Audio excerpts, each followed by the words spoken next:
Alright, gonna switch you over to live in 3, 2, 1. Okay, so now we wait for the game to load in. Takes about 25 to 30 seconds usually on a decent PC. The timer starts once we actually skip the opening cutscene and appear, take over control of the character. So, those of you who may not have seen this game, Subnautica is a open world exploration, resource management, survival style game. A lot of RNG involved. Okay, timer starting in 3, 2, 1. Let's get underway. So, popping out. Thank you. First RNG element is the spawn location. This one's a decent one. It's not terrible. You always start in the safe shallows biome, but there's quite a large range of places that you can end up, and some are better than others for speedrunning. Bingo, it doesn't matter quite so much, especially for a Blackout, because you pretty much end up going to every part of the world anyway. So what we're looking for here is another limestone node, or some loose metal, so that we can make ourselves a battery and a scanner, because that's what we need to get started. But we'll just grab any other resources that we happen to pass on our way. This is pretty bad RNG for getting started. Normally you want to get back to the life pod before your oxygen runs out for the first time. So off to a typical marathon start. Could be worse. So pop back inside. About a minute through. Not terrible. So make ourselves a scanner so that we can start discovering other things that we need to make. So the next thing we need is a Sea Glide, which is a personal mobility device that helps us go faster. So you usually find fragments for those at wrecks, so we're going to come over here. It's a scatter wreck, because the ship that we came to the planet has crashed, and that's what all this debris is from. So the idea is that the PDA started up in emergency mode, so we've got to reconstruct all of the fragments of information that it holds, so that we can help ourselves. Some of those crates are false, unfortunately. So we still need one more. We'll look for another on the way back to the life pod. Also need a few other things from over this part of the biome.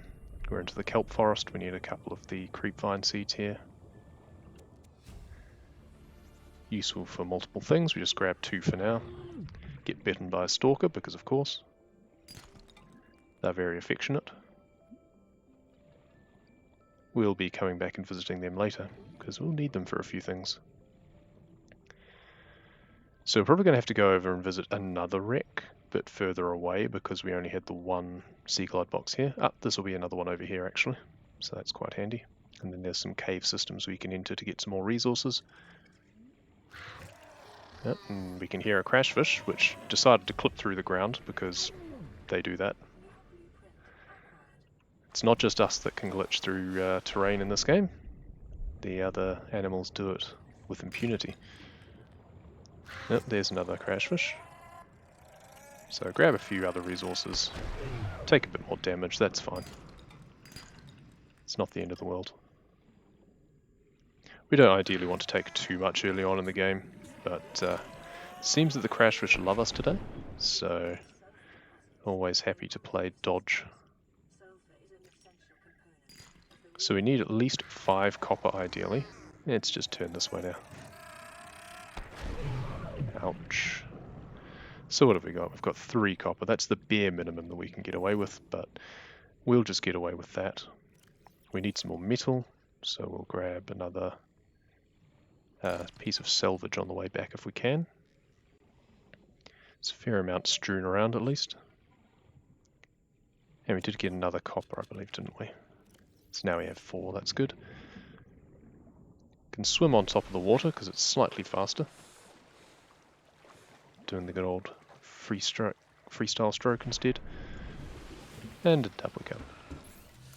So now we can start making ourselves some other resources. So what we'll need these for will become clear. Turn the salvage into more titanium. What we're doing here is basically the same sort of setup that you do in pretty much any speedrun category, bar creative categories for this game. Bingo starts off very similar and then deviates. Since obviously Bingo for this game constitutes some objectives that you will normally do as part of the gameplay for like an any % run, but also borrows some things that you'd only otherwise do in all achievements or a 100% run. So it's just quite diverse, and also plenty of things that you wouldn't normally do in any other speedrun, which is what makes it quite fun. So come over and pop into some more caves down here. We're looking for some more sandstone now, as well as other primary resources. There's certain things that are always in the same place. Most of these resource nodes are random, but some of them are consistent, and it's those that we're really looking for.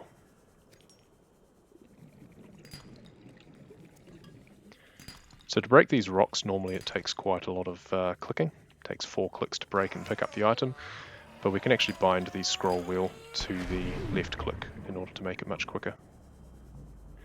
So we've taken quite a lot of damage at this part of the game, unfortunately, which means we're going to have to take an extra death when we're setting up our base, but that's okay.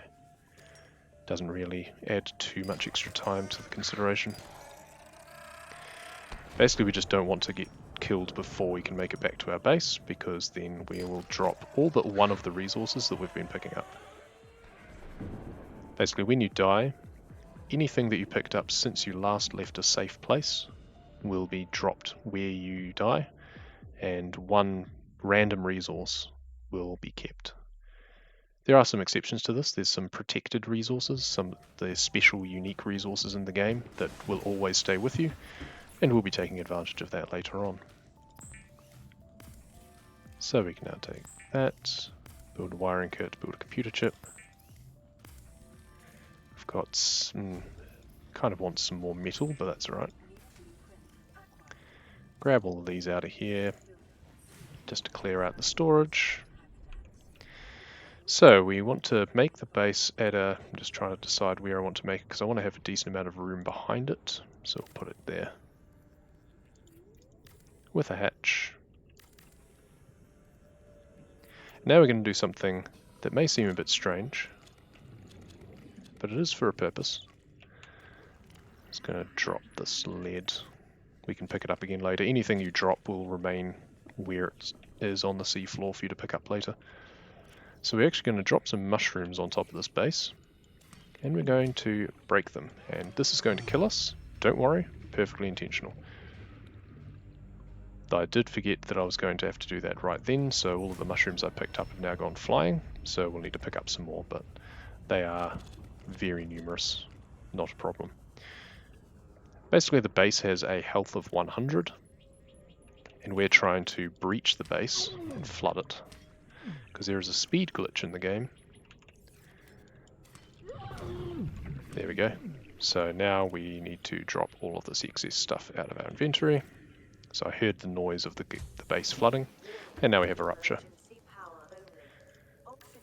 So we can start making our home away from home. We'll need to power the base as well. It's still daytime until about 9 minutes 20. So as long as we get this up before then, we should get a decent amount of power into the base. We'll want a second fabricator later, and we'll want a couple of lockers. Doesn't matter that we can't complete them just yet. So now we deconstruct and reconstruct the hatch to make the game think that we were in the base when it flooded. And what this does is make us travel very fast. It's what we call super sea glide. So we're traveling about 2.7 times the speed that we normally would. It also means that things like this crashfish are not going to pay any attention to us anymore, so we don't need to worry about them anymore. However, we do need to break him out of his home because we need his cave sulfur. So I'm just looking for some extra resources in these caves here. Don't want to waste too much time on it, but while I've got some light, that's enough of that. So we head back. We picked up some metal from the sea glide since we already have one. Right, so now we can start just making some things to get some more inventory space. So I ideally want to finish off that other fabricator to make things go much quicker. Now's where the game's going to slow down a little bit, because it takes us some time to just go around and gather a bunch of resources.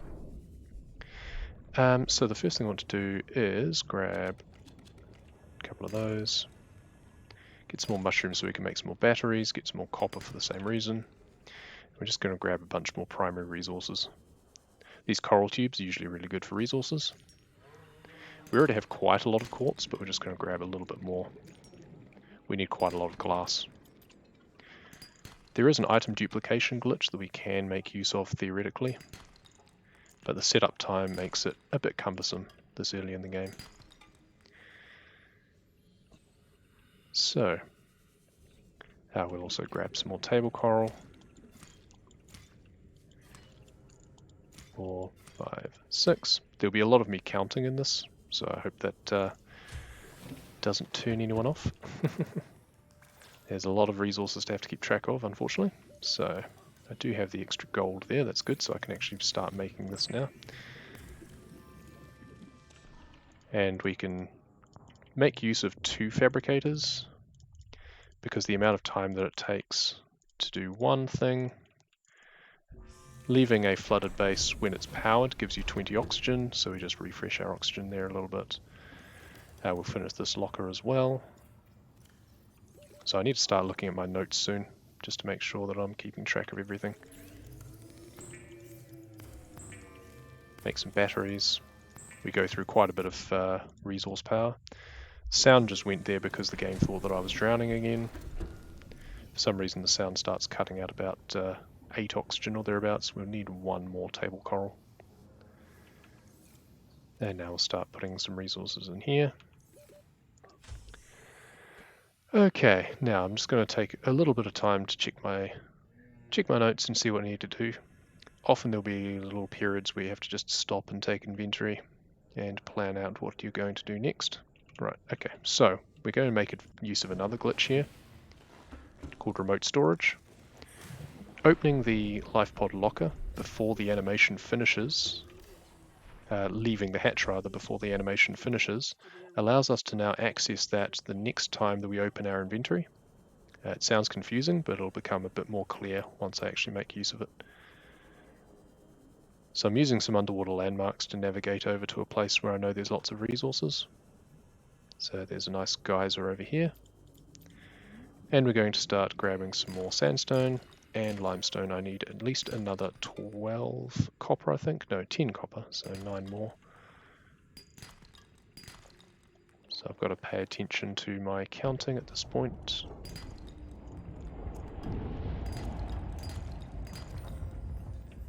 Going to take a bit of heat damage from this geyser.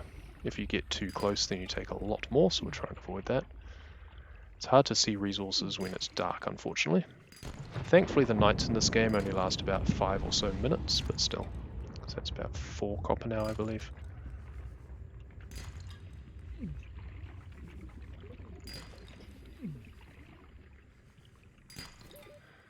Six, 7.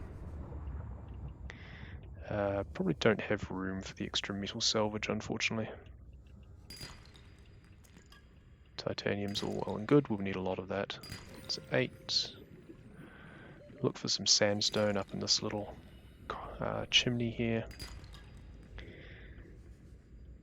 And you don't actually drown until you reach -8 oxygen. So just going to head up. Need to be careful we don't pop out of the water because that loses the super sea glide glitch. We're just going to come back over to the geyser and now we'll open our PDA and now we have the storage that we saved. So that's 7, should hopefully be enough. Yeah, so a little bit short on that. I should have picked up some metal salvage after all. So we're going to need another, I think, 16 sandstone.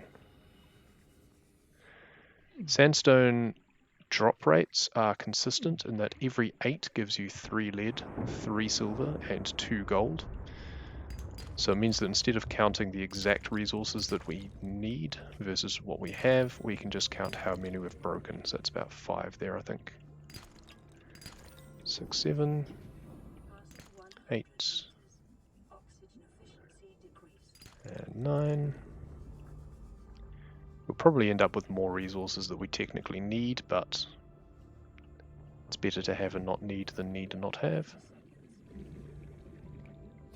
This is a bit barren in here, unfortunately. So that's 10, so we need 6 more approximately. We'll go over to another place that usually has more, grab some oxygen on our way, and come down here. Pop into another cave system. So it's now daytime, which means the sandstone now reflects the light a bit better in the darkness. We don't need the sea glide light on, which is just as well because it's pretty useless at the best of times. So I'll grab a couple more sandstone and then that'll do.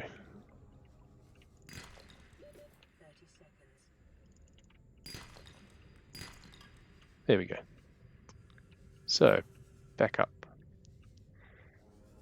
And how much space have we got? We've got far too much lead.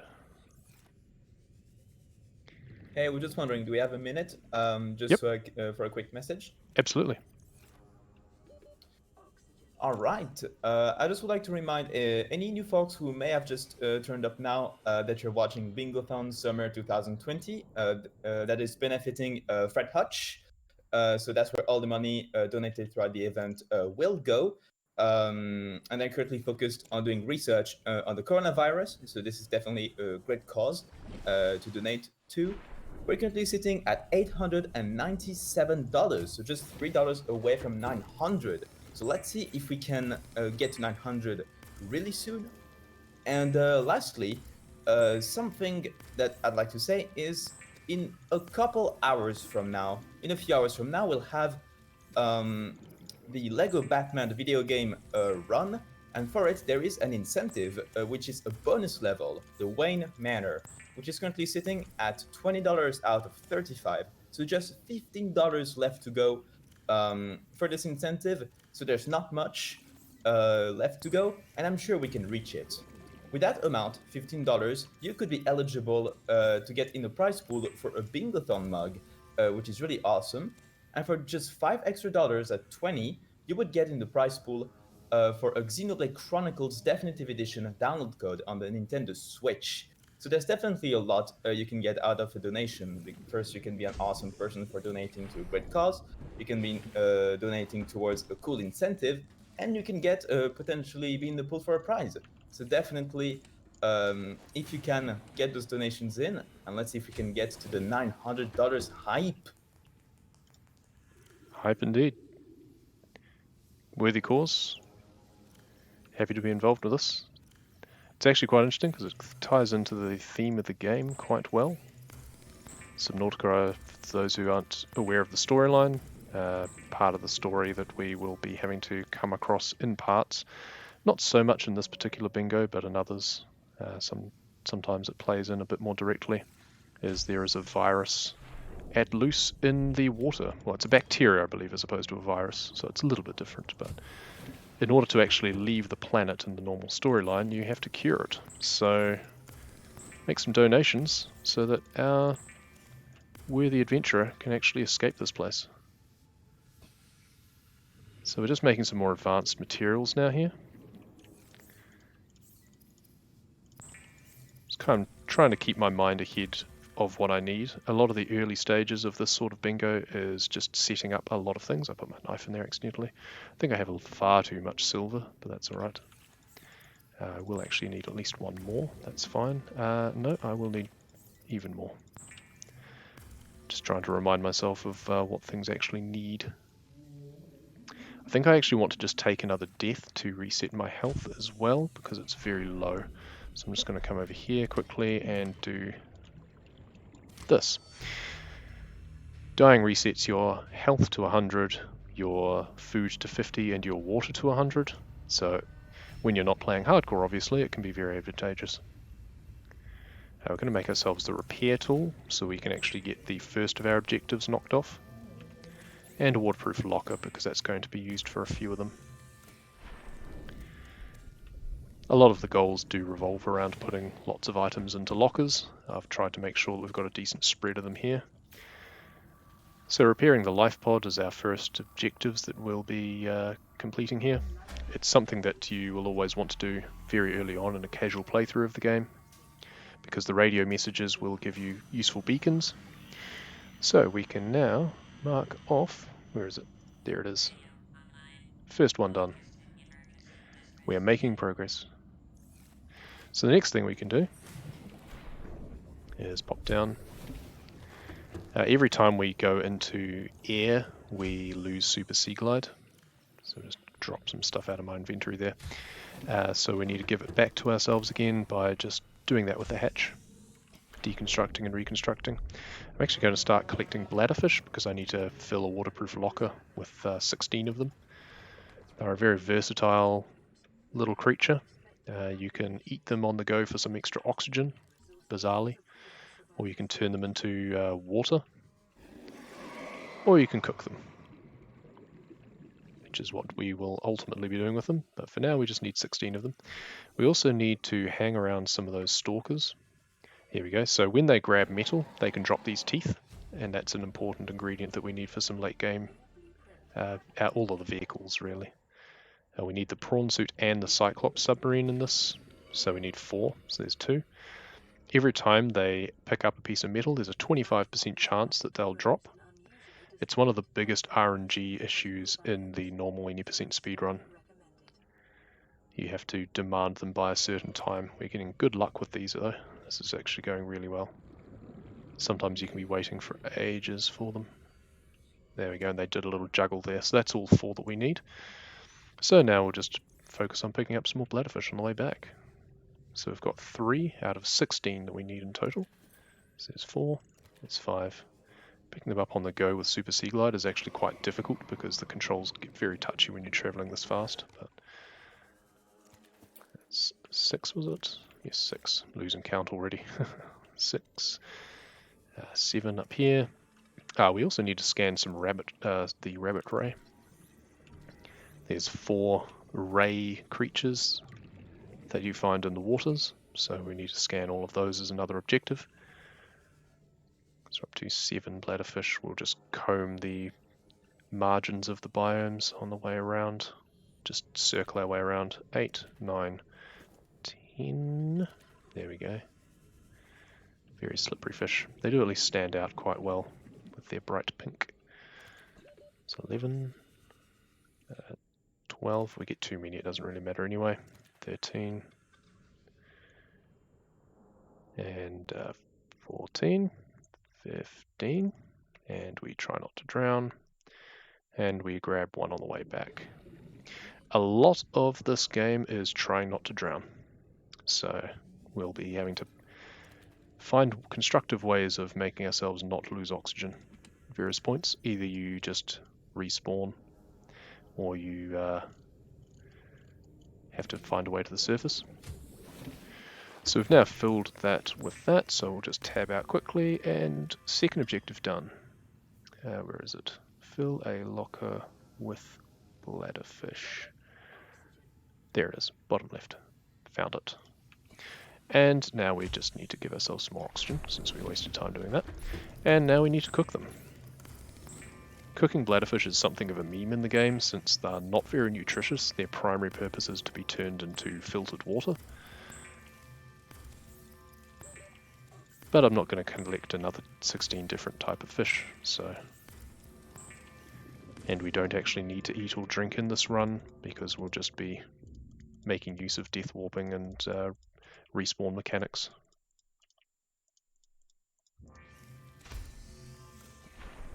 You can pick things up through doors if you're close enough to the fabricator. And that's the next objective done. And we'll eat some of those, because why not? Now we want to put those teeth away. We've got 10 metal in there, which is a decent amount. Now, once again, fill up with oxygen, take stock of what we're doing next. Right.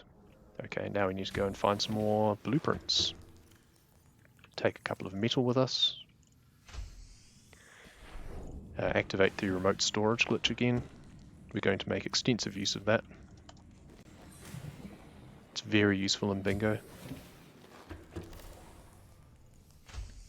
And we're going to head over to another biome. Going to head to the red grasses. Certain fragments only appear in certain biomes. So a big part of doing well in the bingo is knowing where things are. So having done 100% before, I've got a pretty good map knowledge, but otherwise it's just something that takes a fair amount of practice. So we're going to pick up a lot of metal on our way, and that's what we're going to fill up our storage with.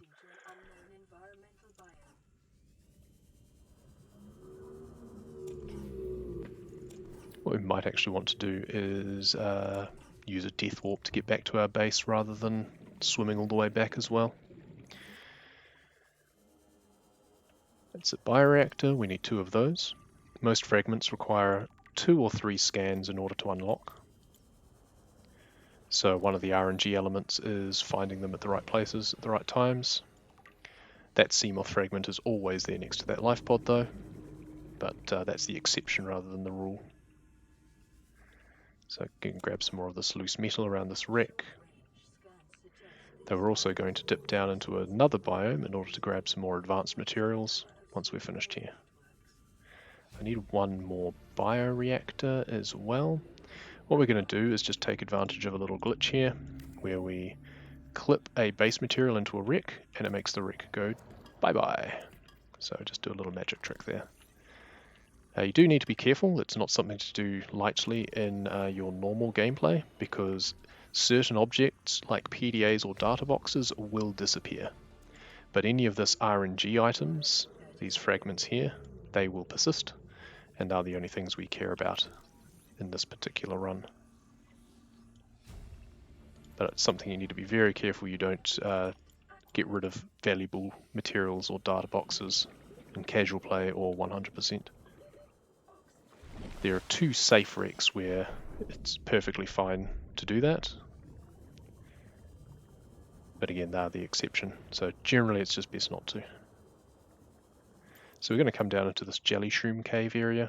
We're going to pick up some more materials. We don't really need more gold. Going to try and grab about 4 or 5 lithium, 2 magnetites, that's 2 lithium, and 1 diamond. And a magnetite. So it's 2 magnetite, I don't need that gold. Unfortunately, magnetite is a very common spawn around here. So that's 3, 4, so that's quite good. Wait, my game has just crashed. Well, that's frustrating. I'm terribly sorry. Normally, it waits until a critical point before it does that. That's very frustrating. That's going to set us back some time. Crashes. Yeah, damn crashes. Subnautica is notorious for that, but normally not that early into the run. I even restarted my computer before I started the run to try and ease that out. I do have a safety save, but it's far later in the run than this point. So what I might do is it okay if I jump into creative, set up the base how I had it, and then go from there? I'll just use the console commands in order to get us back to the state that I was in before I set out to that point. That sounds fair. Yeah. It'll basically just be very quickly replicating things. Creative allows you to just build things without having to worry about them, without restrictions. So it feels bad though, because it means that I don't actually need to scan certain things, but I will still need to collect all of the materials once I toggle creative off, and I will need to collect all of the PDAs still. The only things that it'll give me is the blueprints already. So I'll make myself the repair tool again, so I can repair the life pod again for continuity's sake. Give myself the tank, give myself the rebreather. And what else did we have? We had the waterproof locker. We didn't have the mobile vehicle bay. We were scanning it in order to make it, so that's not too far ahead at least. I don't think we had too much other things that we needed. We had 2 wiring kits, we had 1 advanced wiring kit, we had 1 computer chip left over. No, we had 2 advanced wiring kits. And yes, 1 computer chip left over. We had 1 copper wire left over. We had 3 batteries. It'll be interesting to see what spawn I have now as well, because this will be a different spawn, unfortunately. I guess it's just as well that was before we got too much further in. It could have been very awkward if it was just about 20 minutes further along. I honestly anticipated something happening much later in the run than this, if it was going to happen at all. Normally it happens much later. Okay, I think we're at about the same point now for materials. There's a bunch of rubbish that we don't need. I'll just drop that into a cave somewhere. So we're in a relatively similar place. We were just up the hill there, so that's okay. So we'll just set up the base as it was, something like that. We now have the propulsion cannon, which again we were just scanning in order to make, so we're not too far ahead. You can use that to flood bases much more easily than having to use mushrooms. We had 2 fabricators. We had 2 lockers. We had most of these materials sitting in this locker. Like so, approximately. The waterproof locker was outside. We'll put those in there for now because we won't be using them yet.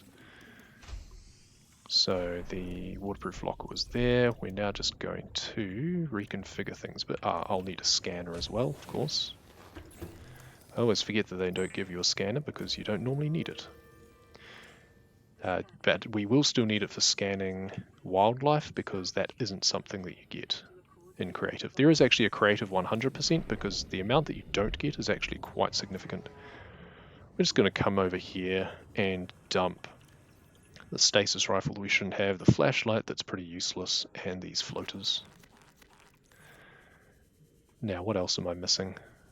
I think I had 6 lead, but I can actually get the lead quite quickly, so I'm not too worried. Oh, I had all the glass as well actually. Okay, well. You'll have to look away for a second because we're just going to do something that's not allowed in any speedrun, but we do want to get back to where we were. So my apologies. We had 6 glass and we had, I believe, about 10 titanium sitting in this locker.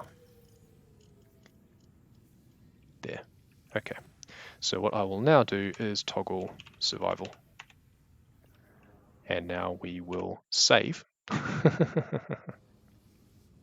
Yeah, very definition of marathon luck, unfortunately. That is just how it be sometimes. So now I believe we can actually go from where we were approximately. So, I had all the metal upstairs actually. That's fine, I'll replicate that. I'll just do that again. So we'll just use remote storage. Oh, we didn't actually repair the life pod again. That doesn't matter. We also had all the cooked bladderfish sitting aside, but that's okay. We don't really need them again.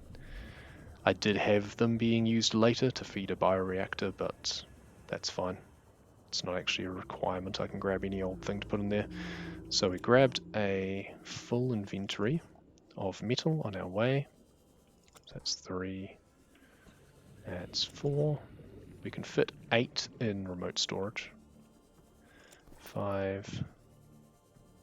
Keeps telling me to cut creepvine because it's something that we had not done in the save. So of course I just killed my storage, didn't I? Oops. Absent-mindedness. That's fine. We're just going to go down where we were before. So we need 2 magnetites, 5 lithium if we can find it, and 4 diamonds. So 1. 1 and 1. 2 and 1. 2 and 2. So we only need to count lithium and diamonds now. 2 and 1. We'll actually grab an extra gold. 3 and 1. No, 3 and 2. So much magnetite. I can get a lot of shale later, but it makes it more tricky with inventory, so I want to get it now if I can, while I have oxygen for it, so that's 3 and 2. Let's try that again. We'll go this way. We have plenty of oxygen at least. Just in case we need the extra gold. I know I need at least one, so that's 3, it's 4 lithium now, I believe. We're at 4 and 4. We are good. One more lithium would be nice, but it's not the end of the world. No, I think we'll just pop out. Yeah. That's alright. There are other places. The idea was originally that I was actually going to death warp here, but we'll just go back the normal way. We'll take it slow, that's fine. I have some space to pick up some more metal actually. Only one. Never mind. Well, I'm sure I'll find one. There's metal salvage. Sure.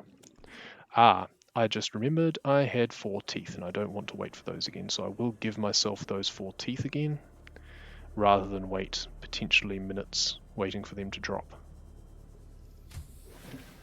So we'll just turn these to here. We'll start these making. This is where dual fabricator is really useful. And item stalker teeth 4. Nope, I can't remember what the name of it is. Stalker tooth 4 perhaps. There we go. Oh, inventory full anyway? Well, never mind. This will be the last time I use the console. Oh, they dropped in front of me. Never mind. Well, they'll just be floating there. Whatever. That is the last time we will be doing that. Thankfully, running on PC means we do have that backup for that earlier whoopsie. So, now to regather myself and remember what I was doing. I was meant to grab some floaters as well, but never mind, that's fine, because I do have an objective to fill a carryall with those. Fix the Aurora is the next one though. So I need a quartz as I go, that's fine. Okay, starting to resume normal service now. There we go. Find a quartz. Not too bothered about using remote storage here. We have... I don't have a medkit on me. Should be fine. Let's grab some more titanium. We will actually be saving our inventory. I don't have the propulsion cannon on me. My bad. I'm just going to run back to base. It's always useful to recognize when you need something that you've forgotten early on, so you don't find yourself stranded far from base. And it's almost always better just to go back and grab things rather than forgetting about them. Right, we'll grab the medkit from upstairs as well.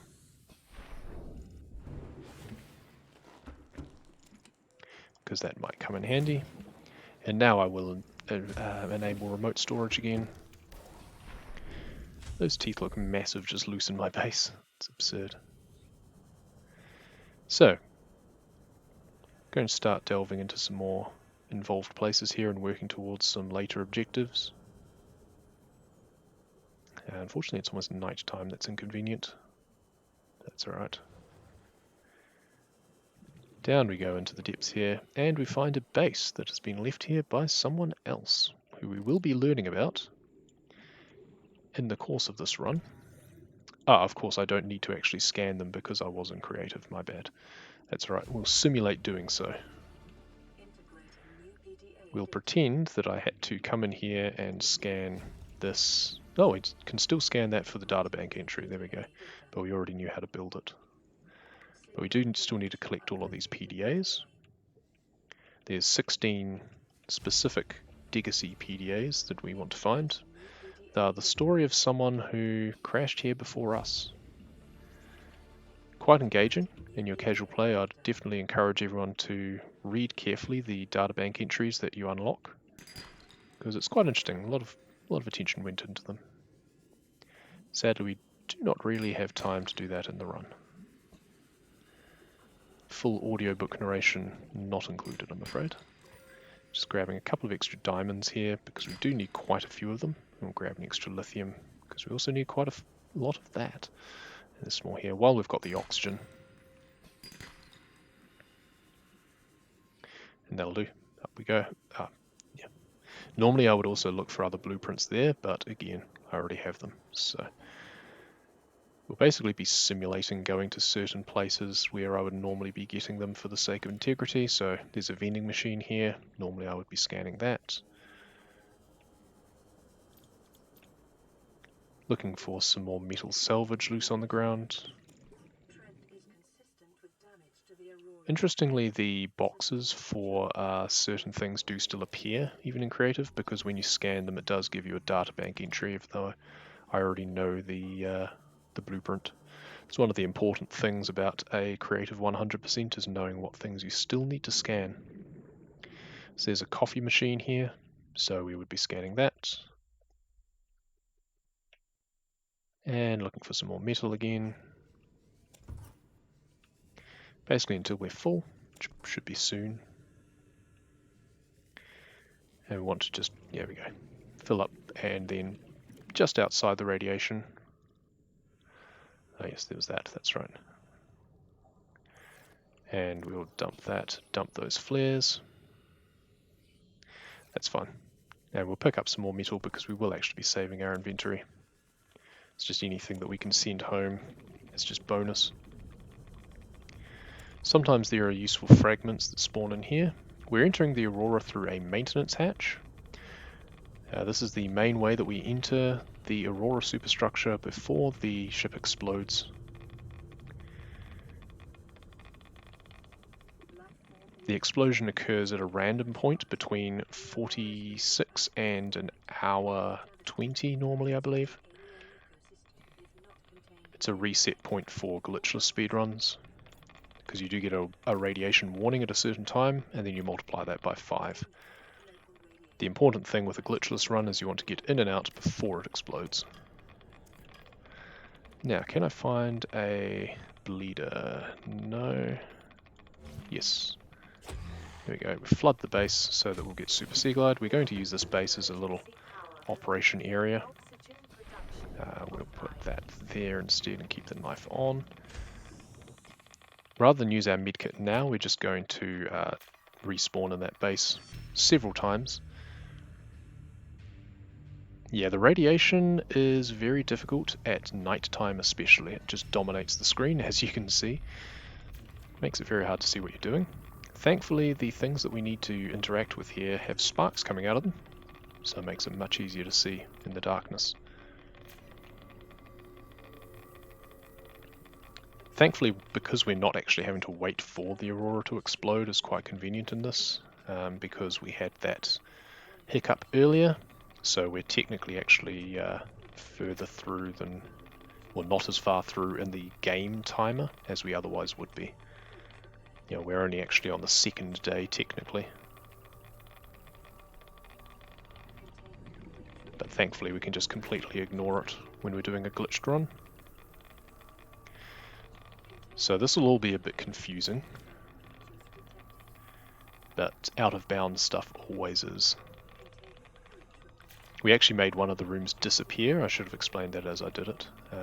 Just like with the wrecks, despawning the wrecks, you can also despawn parts of the Aurora once you're inside. You can't despawn the outer shell. You did used to in V1 of the game, but it was patched because it was just a little bit too ridiculous.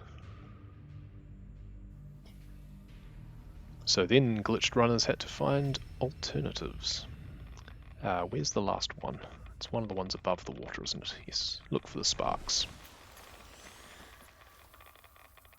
Is this the last one? Yes, it is. There we go. So now we can deconstruct this. I will mark off the fixed Aurora shortly. In fact, I'll just do that there.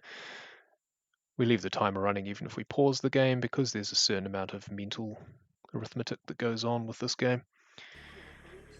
Usually I just like to hit tab, but because of the radiation ticking away at my health, I don't want to push it. So I now line myself up with these pipes here and go straight up and through the floor. Now we're in the living quarters. Normally you need the laser cutter and the repair tool to get into here. Of course, we already know how to make the prawn. Well, I would be scanning 1, 2, 3 of those. And now I need a carry-all bag. Carry-all bag. And now I die in a fire. Normally you also come in here for the rocket blueprints, so that you can escape, but that isn't one of our objectives, so we can ignore that in this particular run. So we'll turn some of this scrap into metal, and then we'll turn some of that into ingots. We do actually need a lot of loose metal, but we also need some ingots. We need one fewer because we already have the mobile vehicle bay. So make it room for that to pop into our inventory before we start making more things. Make another one, and now ideally we want to head downstairs because we have our dual fab set up down here. And now we can start making things faster again with that double on the go. Okay, so we'll pop 2 in there and that in there. And we'll get some of those out. We'll put the carry-all on the floor now, somewhere in the corner so it won't get in our way. We're actually finished with the repair tool now, so I'll take the battery out of that and put that in here. We're going to end up with extra batteries because we already have the mobile vehicle bay. That takes a power cell which normally occupies one of our batteries. That's okay. And we'll put these diamonds in here. And the ingots and the lithium. Okay. Now we're just going to do a bit of setup. So the multi-purpose room will now build here.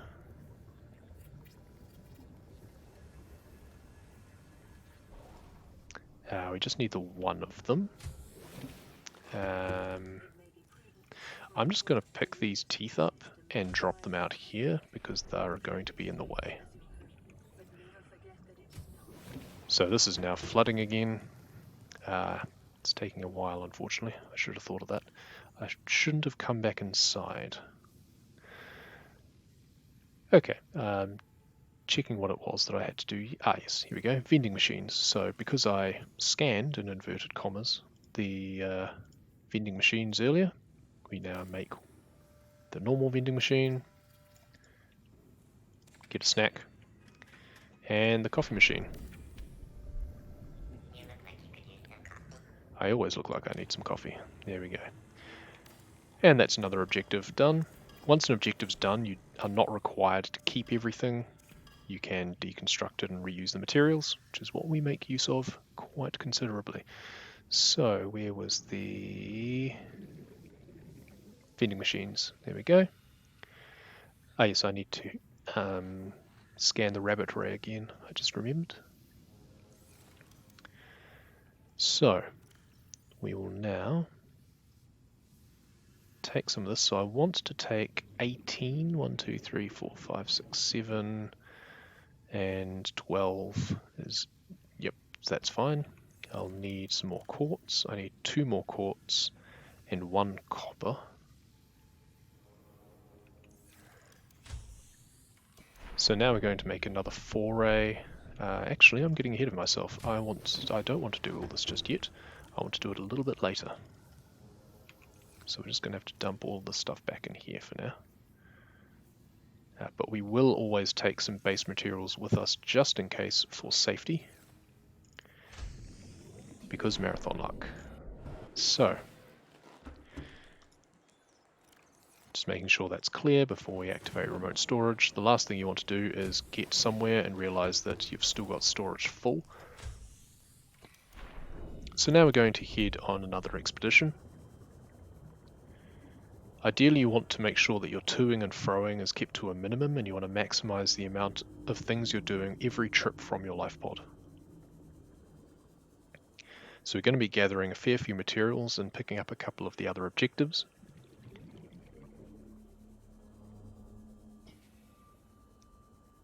So we come over to life pod 6, pop inside, grab the PDA.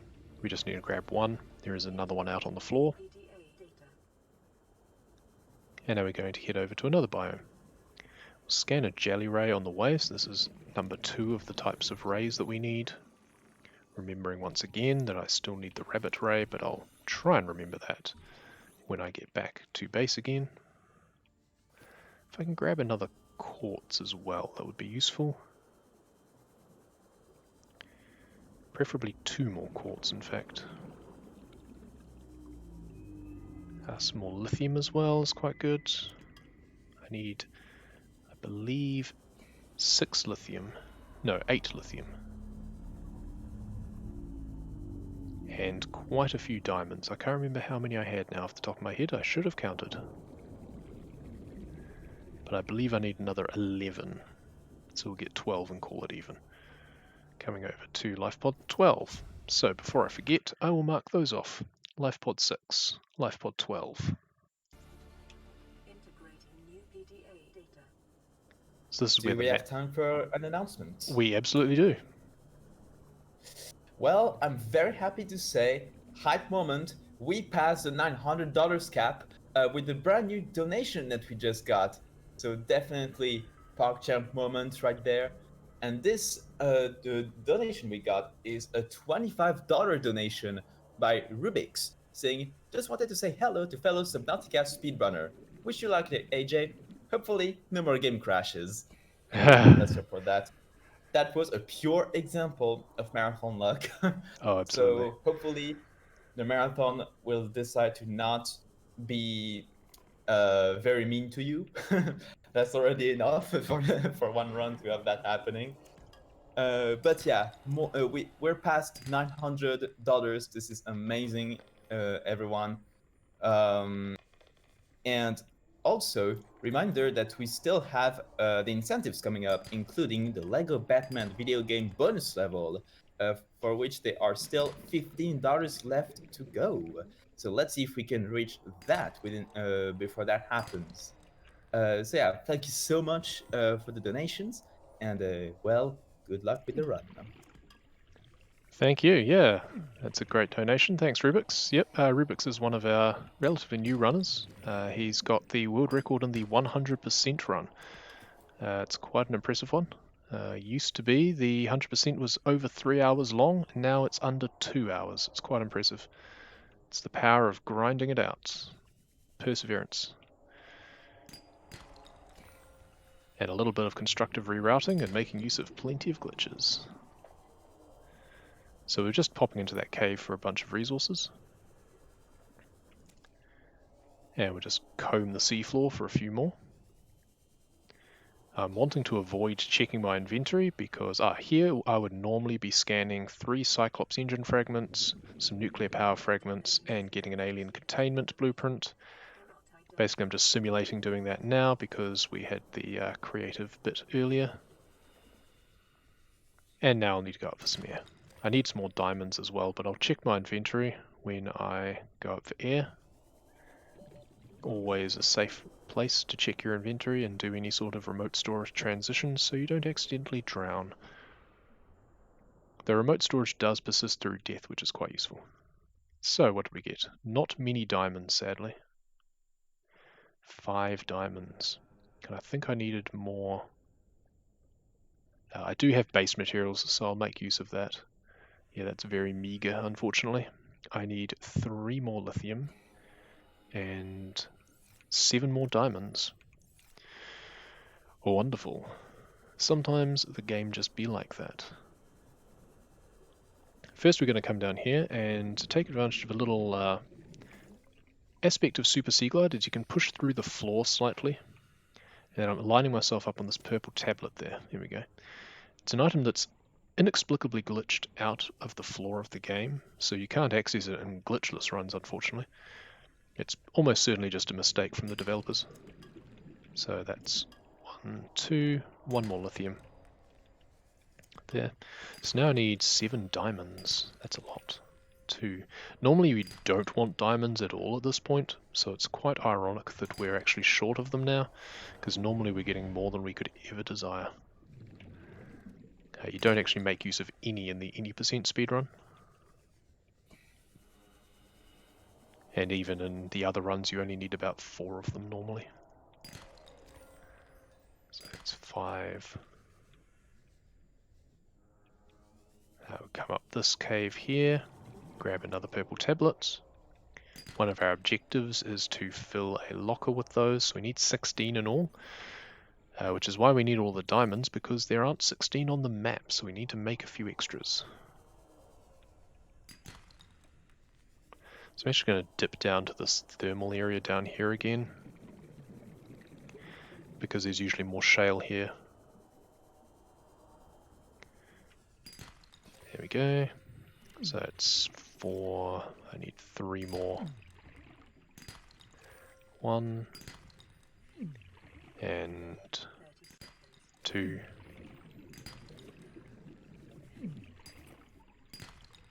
Nope. 3. Perfect.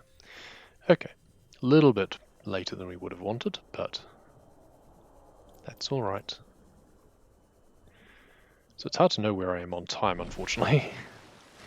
So let's just pop down here and we will just save our inventory.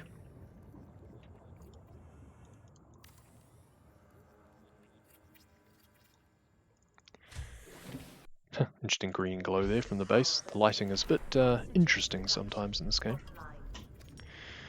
And now we're going to do something a bit fun, because the walls are just advice in this area. Now this is not something you can do on the latest patch of the game, but most speedrunners will run on the September 2018 patch. Unfortunately you can only down patch on Steam. In Epic Games you just have to run in the normal way. It's not too much of a problem, it's just that this is a little bit faster for me to drown at this point, because then I'll be death warping back to my life pod. So any time that you are in a base, like I just was, and deconstruct the hatch, the game gets confused and it doesn't know where you last were. So as a safety measure, it will always return you back to the life pod. And that's not considered a glitch, that's considered just normal gameplay, so you can use that in glitchless speedruns as well. It makes the survival glitchless speedrun a little bit faster than the hardcore one generally. Hardcore bingo would require a lot of extra rerouting. That would be very interesting. So we're going to clear out our locker here as much as we can and pop downstairs. Now we'll turn the ruby and gel sack into aerogel. Why those are the components I have no idea, doesn't make much sense. And we're going to take out the glass, because now we officially know how to make the alien containment, which we're going to need a little bit later. I think I might have overdone it on the diamonds, come to think of it. I need 4 and then 14. 4, 1, 2, 3, 4, 5, 6, 7, 8, 9, 10, 11, 12, 13, 14. Oh, only 1 extra. Never mind then, it just looks deceptive. A lot of juggling of inventory here. Maybe I should have just made more locker space after all. Got to take the teeth out. Juggle, juggle, juggle. There we go.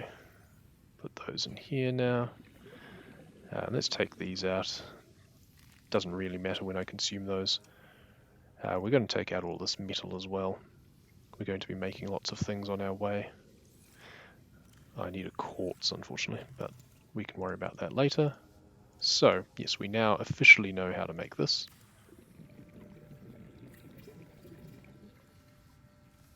So that uses up some materials.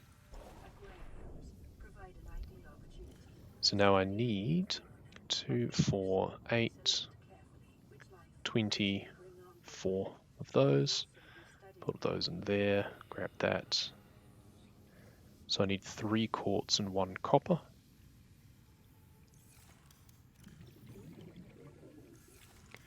Sure. Just plotting out what I need for my next excursion. So I'm going to put these in here so they're not taking up space in my inventory. Do that. We're actually quite low on battery, so I might just quickly swap those around because I need more battery in my Sea Glide. Okay, now one of the objectives is to fully power a base with all 4 types of power.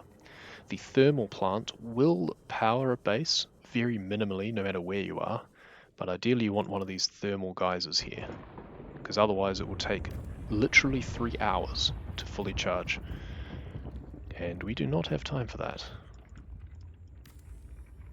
So we're just going to do a little bit of setup here, and now we'll just quickly go foraging for that quartz and copper that I needed.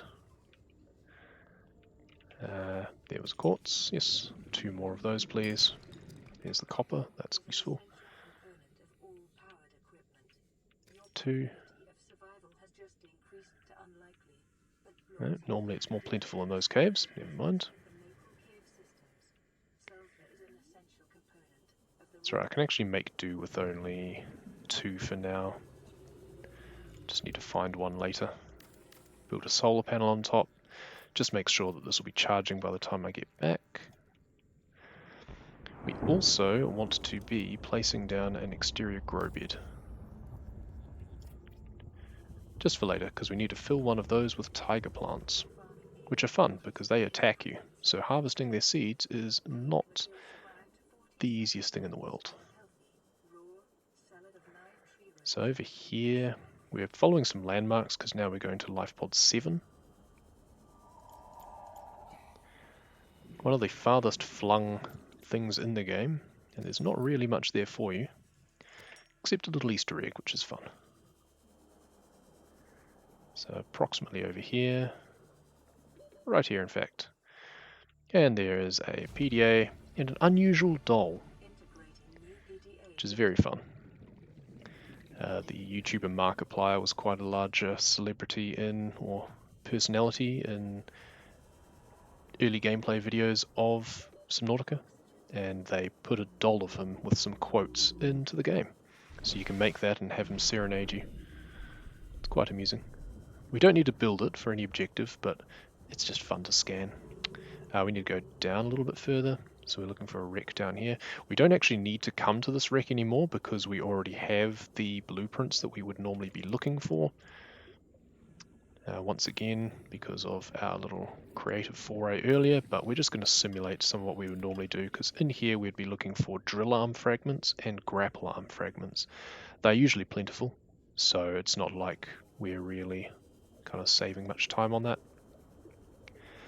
And now we're going to head down to this beacon here. So one of the earlier PDAs that I picked up gave me this beacon so that I can more easily find my way. Otherwise the caves under here can get a little bit confusing. Come down here, say hello to the resident crab squid. He always hangs around. Find our way into this little breach here and pick up the PDA. Come around, grab this one outside, pop on in. Don't mind the noises, just saying hello the only way he knows how. You need to be careful to turn your lights off. You're right there, mate. You need to be careful to turn your lights off when you come in here, because otherwise they have an EMP pulse that will drain your batteries. It's very rude. Pick up the creature egg from that point and get on our way. Still decent for oxygen. Mainly because we didn't actually have to stop and scan things earlier, otherwise I probably would have had to take a death there normally just to get all my oxygen again. So now we come up to this floating island. There's these ancient floaters here that hold this island aloft. Just trying to get my bearings and find a good place to put a base. Here we go. And we're out of power in our habitat builder, so we'll just swap it out of our scanner for now. Oops, wrong one. Because we don't really need our scanner at this point, come to think of it. Well, we do slightly. Things like the alien tablets we still need to scan. Now we need these. I didn't think of that. I should have kept my propulsion cannon on me. That's annoying. That's rather premature. I can send the empty battery back at least. That's frustrating. Also, I have more materials than I expected. I don't need 2 lots of base materials. Yeah, never mind. A little bit of a hiccup there, bit of a mistake. I should have made sure I had my propulsion cannon on me. Such is bingo. Out we go, get Super Sea Glide again. We want to use that as a restore point. And up we come. Yeah, we definitely just needed to make sure that we actually had the mobile vehicle bay was always meant to go into the storage, but the propulsion cannon was not. Never mind. Another PDA. That gives us a signal location to a base that we've already been to. So we want to jump in, oops, get stuck on that. Jump inside here, grab the free battery. That's a static container, it's always the same. Come in here, scan the purple tablet after we put a battery into our scanner now that we have one. Pick it up, pick up the PDA. And we'll scan the exterior grow bed, not that we actually need to at this point. We're going to make use of these rather annoying crabs in a very interesting way. They can show us the world. It's just a slightly... Whoops. Oh, boo. Now, fall damage is a joke in this game, so that didn't actually kill us. But that is the downside of trying to use item flight. In all of the test runs I did, that did not happen. So that's fun. Always good to have a first. We'll just go up the normal way instead. It's a little bit quicker, but it's one of those high risk, high reward things. Over we come. So now just wind our way around the mountain instead. We'll just have to be a little bit careful on our health, because while we do want to death warp back to that base we constructed, we don't want to do it just yet, if we can avoid it.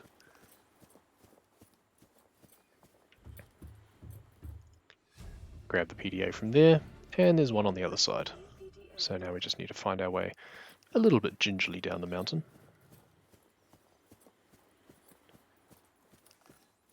And follow the path across. The main reason that I wanted to item flight up to that one is because of the rather circuitous path that it takes to get up there. This one's a bit more direct, thankfully. Some nice views up here. Originally in the game they did want to have a weather system. One of the PDAs does mention storms that drove the people who built these down into their underwater habitats. But they didn't get around to implementing it, unfortunately, but it is in Below Zero, the sequel that is meant to be coming out later this year, possibly. Yeah, it was a bit big of a jump is what we needed, but never mind. And here we go. Back underwater where we belong. So at this point, actually, because I've already made the mistake of ruining my remote storage, I can check the PDAs, Legacy Survivors 16. So that's the number that I meant to have, so I can mark that off. And just double checking, I don't think I can mark off any others yet. Ah, LifePod 7. Mark that off too. Wasn't just going there for fun, though it's always good. I did deconstruct the base. Now we're going to head over to fetch a few more materials. We've got all the diamonds and lithium we need at least, so that's quite good. Otherwise I could have come here for a bit of a backup on those. We do need a salt. We need to pick up the... normally the vehicle upgrade console would be a data box here. It doesn't appear because we already have it because creative shenanigans. So now we come down here and we'll grab one. Now inventory space is going to be interesting actually. It's going to be an interesting juggle at this point because we need 3 blood oil. And for reasons best known to the developers, they take up 4 pieces of inventory. So yeah, we'll just drop 2 of those in fact. So yes, it's going to be a bit of a tight squeeze to grab everything we need. We might actually need to sacrifice a few things. We'll come over to this wreck here. Again, normally we would be scanning things there, but we don't have to. We would be looking for Cyclops bridge fragments and Cyclops hull fragments. At this point, we would also deconstruct the wreck. which we will simulate for the sake of it, and scan the 4th prawn suit, because we would have only scanned 3 inside the Aurora. And now we'll go up for air. And we'll do a little bit of inventory management. So this is the point that we're meant to use remote storage. So this is the point that it's going to become very difficult. In fact, I'm just going to drop that salt because I can find it later. I do need the scanner. I technically don't need the knife, so I could make another one later if I need to. Yeah, this is very awkward now, unfortunately, because of that remote storage hiccup. I do wonder if I might just take the... Yeah, I'm just going to take a bit of a hit, and I'm just going to drop these, and I'll find them later. Because we're going to head into the depths now and pick up quite a few other harder to get materials. So yeah, we're just going to take that decision, unfortunately. Means I could probably pick up the salt again, but they're very easy to find. That's right. We've saved a bit of time from not having to scan things, so I wanted to put that on too. Now I want to come down here. Now there is a gate down there that requires one of our precious alien tablets in order to get into. We don't want to use those because we want to put them into a locker. So we're just going to clip out of bounds. Unfolding the mobile vehicle bay in a way that your head goes out of the terrain means that you will clip through the wall. It's one of the simplest ways to get out of bounds in the game. Generally quite reliable, though it does do a little dance sometimes and takes a little bit of practice to find the right spots where it'll lock in place. See, like that one there, it was just not quite enough, so we'll position it slightly differently. Try again. Nope. Once again. Hey, oh, sorry. That's right. Just wanted to ask if you had some time for a donation. Absolutely. Awesome. We got a $20 donation from the Chaos Goddess saying, sending good vibes your way and cheering you on. This just proves why Subnautica Bingo is both challenging and fun. Also, Somnic says, don't forget to save. And I approve that message considering what happened earlier. That's a very, very timely reminder. Yes, I will do that just up here, in fact. Yes, indeed. Save everyone. Remember that ultimate strat to prevent the loss of time if Marathon Luck decides to be annoying again. Absolutely. But yeah, thank you for your donation. And we're getting closer to $1,000. So thank you everyone for your donations, and hopefully we will be reaching that mark soon. Enjoy the run until we get to that point. Amazing. If we could get to 1,000 in this run, I'd be very pleased. Especially after everything that's happened. We're just having a bit of difficulty with the glitch again here. I kind of expect to just kind of die and respawn in my base. Yeah, there we go. The smooth ceiling is very difficult to perform the MVB clip on. So at this point I don't think I have enough oxygen. No, that's fine. But that's why I went into the base. If I could find another nickel it would be useful, but that's okay. So we're just going to respawn in that base. And that gives us a lot of extra oxygen to play with again. Once again, we're just trying to circumvent one of those doors. Hang on. Did I not pick up the orange tablet from the Degacy base? I don't think I did. I'm just going to have to go back up there now. That was silly of me. I'll take those off, pop out. Gonna have to do a little bit of backtracking now, because I forgot to do something very simple. See, I thought it had it there, but unfortunately all of this texture looks kind of similar, so I've lost where it was that here we go. Where it was in practice that I had a good place to do it. Right, so now I can put my tank back on, just so I get more oxygen. Because we want to come through here, because the orange tablet would normally be needed. As it turns out, we don't even have it when we should. The idea was to need it, but not have it, but not want to use it, instead of not even having it. So we're just going to have to go a little bit out of our way. We'll take an extra death. So now put the tank back on. Should have done that first, never mind. So out we come, deconstruct the base to take the materials with us. We're going to need to use it again, I believe. We're just going to backtrack slightly. We need to scan one of these fellows as well. And then we still need to scan the rabbit ray again back in the shallows. I keep forgetting to do that when I go back to base, because normally I would have done it well before. So just going to pop back to this base. So we weren't far from that area before, but just because of the desired routing. Seems I forgot. Oh no, wait. I put the orange tablet back. I came this way for nothing, didn't I? Yes, I put it in remote storage when I accidentally used it. Sorry, bit scatterbrained today. These are the sorts of things that make bingo races interesting, because there's so much to keep track of. Often all it takes is one runner to just lose track of what they've already done. So we're just going to come through here.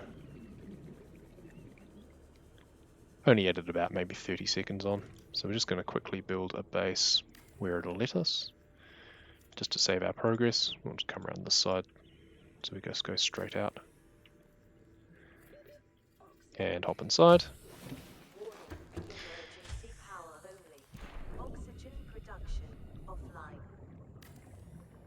Wait, no, quick. Forgot, need to drown first. Wait, drown, then deconstruct the hatch. Anyway.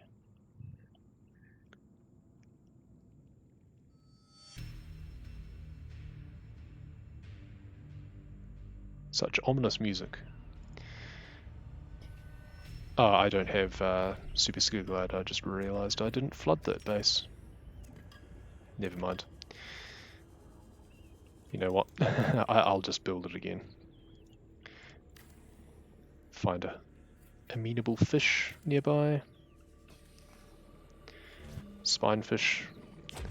Best use for flooding bases. They're not very nutritious. That's more like it. I could probably have made it, but let's not chance it. So I need one more nickel and 3 sulfur, which you can find crystalline sulfur in these brine pools, but you take a lot of damage when you jump into them, so you need to be careful. There's one, for example. Yep. Don't mind the character screaming. I believe the idea is that they're essentially ammonium, so it's more freezing than anything else when you dip into them. That's why it's kind of a lower level, below the level of the main water area. And now we want to come through to a particular landmark where we are going to scan the giant cove tree. One of the prettiest places in the game. A very nice place to build a base and casual play as a staging area. And here it is. And we need one more nickel. Thankfully they're plentiful around here. Scan the tree.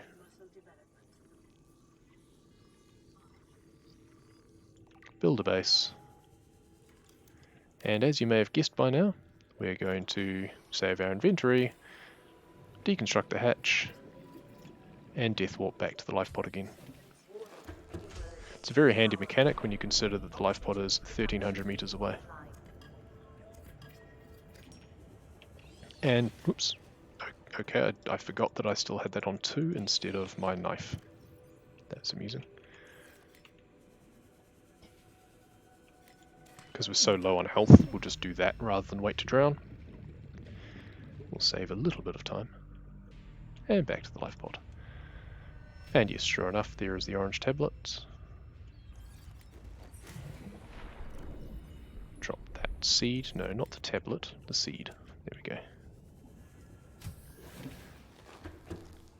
And we need a quartz. So we'll just go over here and up this coral tube here and grab a couple of quartz. So now we can drop the egg that we picked up into the alien containment that we prepared earlier. The eggs take 20 minutes to hatch, so in a single bingo run, one of the most pressing things is to simply get the blueprint for the containment, the room, and the egg, as fast as possible. Let's empty our inventory out slightly. So we have those two things there, we have all of these, we have those. Just going to grab some of the spare metal out. Now we would have scanned the bulkhead. So we can now build the bulkhead in between here. It needs to be between a tube and something else. So now I need 3 more metal, 4, 5 more metal. I need a salt and I need 9 floaters though. So I'll grab those first. While I'm thinking of them, so I can get those off my list, because I should have done them by now.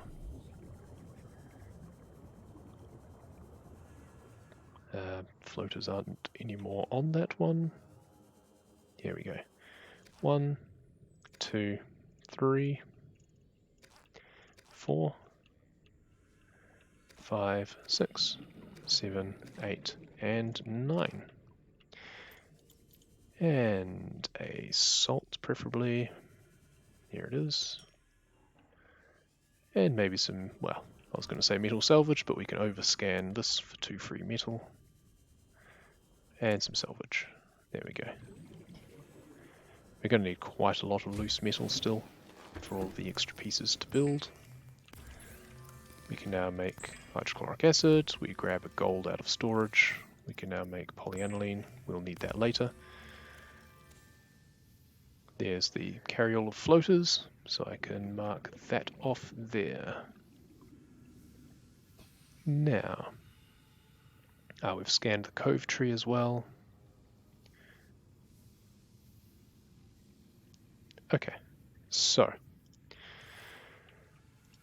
what we need is those 2 things there. We need one of those, actually both aerogel, copper wire, advanced wiring kits. I'm missing some normal wiring kits. I think I didn't give those to myself earlier, or I've just used them. I think I might have just used them. So we're going to just go foraging for some extra silver. Normally we would have, when we started this previously, we would have picked this clean, but... So I need 2 silver. There we go, 2 silver. Break another one just to increase the RNG if in case we need more later. So we need a wiring kit, that's for the bioreactor, as well as 1 lubricant. What else do we need? I'm also missing a computer chip, so I need 2 more copper. Yes, missing 2 more copper and 2 table coral. Let's grab some titanium as well. There we go, 2 copper. Still playing a little bit of catch up from the resources we lost earlier. There we go. Make the copper wire. Grab that gold. Make the computer chip. So I'm just mentally going through what I need. I need the magnetite and aerogel for thermal plant. I need the wiring kit, lubricant and metal for bioreactor. I actually need to make 1, 2, 3 glass. Yes, I need an extra glass, don't I? Yes, that's fine. And where's the uranite? Here. Which I can't fit in. There we go. Because we will need a reactor rod in order to power our nuclear reactor. Okay, I think I need some more just loose metal as well. Actually, I can dump these. No, not that. I'll just respawn in my base. Dying when you're in a base doesn't lose anything. Not that it's normally something you want to happen anyway, but I'm going to need some more lead as well. I need 1 more out of here. And then I need 2 more but that's easy to find. In fact, they're in those caves because I left some there when I was looking for silver, because I thought that I didn't need any. Always famous last words, thinking you don't need something, because you'll always need it. It's a very lost dog. We'll take advantage of his metal collection.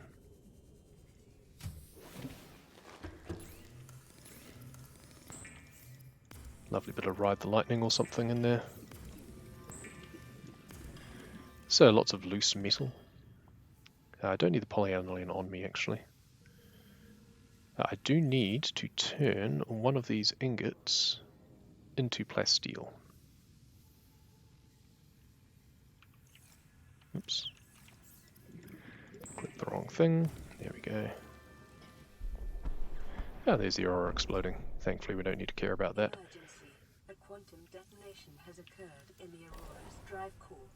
The reactor will reach Okay, now we go back to that base section that we created earlier. 9, 8, 7, 6, 5, 4, Over near the geyser. 2. And now we can put a hatch on this base. We can now flood it with something. We would, by now, legitimately have the ingredients for the thermal plant, which we will just put here. It needs to be about 50 degrees or thereabouts in order to charge up in a reasonable time frame.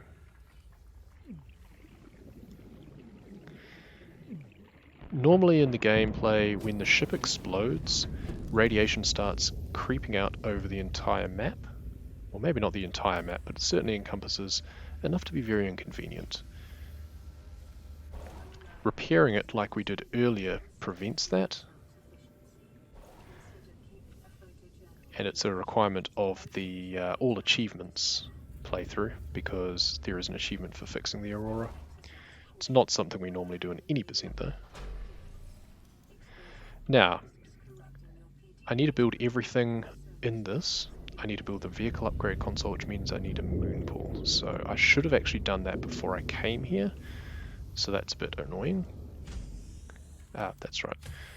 Getting Super Sea Glide again from these bases is annoying because we need to do that. There we go. So we actually need to head back in order to make the moon pool. Because the last thing we want to make is the water filtration station. We don't want to leave it constructed because it drains a lot of power. So if we can at all help it, we don't want to leave it active. So that means we want to create it, mark off the objective, and then immediately deconstruct it again.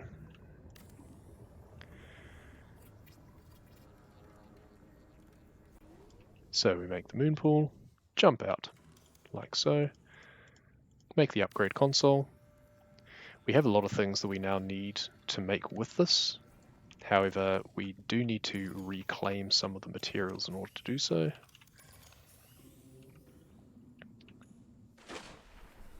I also need to go back and get the blood oil for the grapple arm.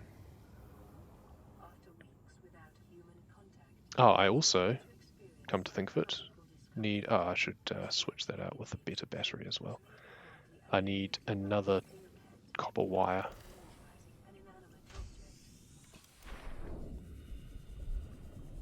Once again, losing materials coming back to bite us because I didn't think properly of everything that I required. So there's one. There's two. With limestone you can generally know which one the next is going to be because you can never get more than two in a row of the same material.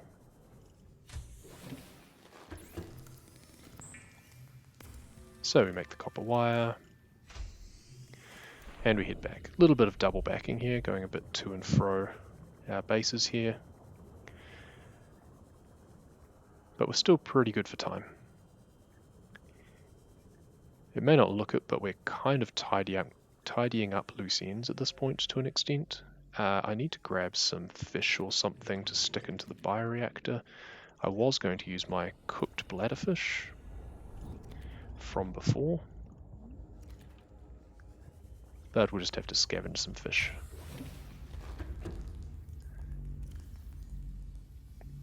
There we go. So now, the point of that previous exercise is now I can build the filtration machine. I can then mark off all 7 pieces crafted at the same time, because if we look at the habitat, we have the ladder here, this here, that in our other base, that in our other base, both of these here, that in our other base.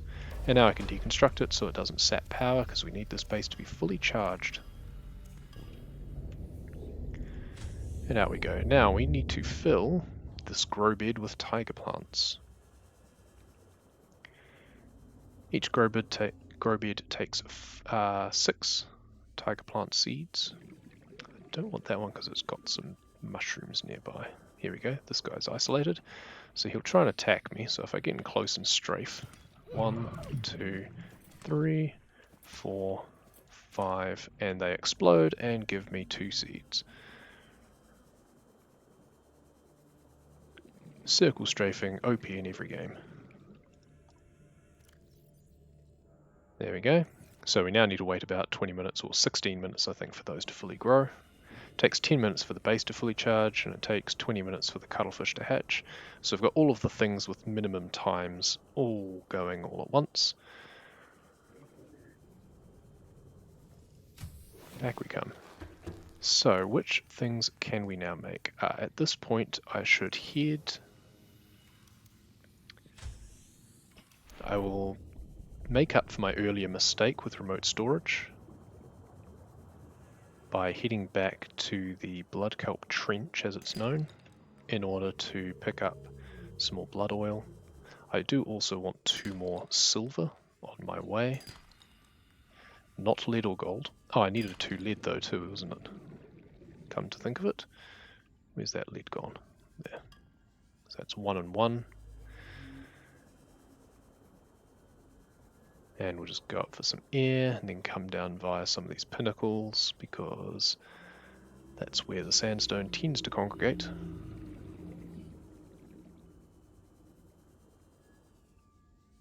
There we go. Silver, 1 more lead.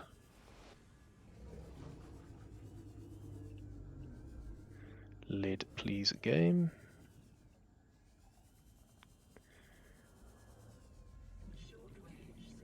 It's alright, I know there's plenty near my base if I need it. There we go. And now we head over to this trench here. And we'll dip down a bit and pick up 3 blood oil, which we were meant to have by now. But because of my mistake, we do not. Back we go. Thankfully with Super Sea Glide in this game, nothing is more than about a minute or so away from your base, no matter where it is on the map. Certainly within 2 minutes. So round trip, especially if you can actually die on the way there. If I'd used remote storage, which I should have, then I would have been able to just drown there, and I'd have immediately been back in the life pod. In we come. So now we can turn that into some benzene. Why it takes 3, I do not know. A wiring kit. I didn't actually expect to have the materials for the jump jet, but I do. So I may as well make use of that. 3 of those, 4 of those. And I need the other advanced wiring kit, and I need the polyaniline. I'm also going to need more raw metal, I believe. I don't have room for any more, do I? No. So first we'll pop up here, and we can make the jump jet. So that is 1 objective. Ah, we don't have a battery in the scanner for some reason. There we go. So jump jet we can actually mark off, because we just need to make it, we don't need to do anything with it. Grapple arm, I need more titanium. Perimeter defense system, we'll make that, we'll pop down here. Turn that salvage into that. So the perimeter defense system we actually need to build the Seamoth for, but that's fine. Grapple arm, and then we need more titanium again. But the grapple arm is done.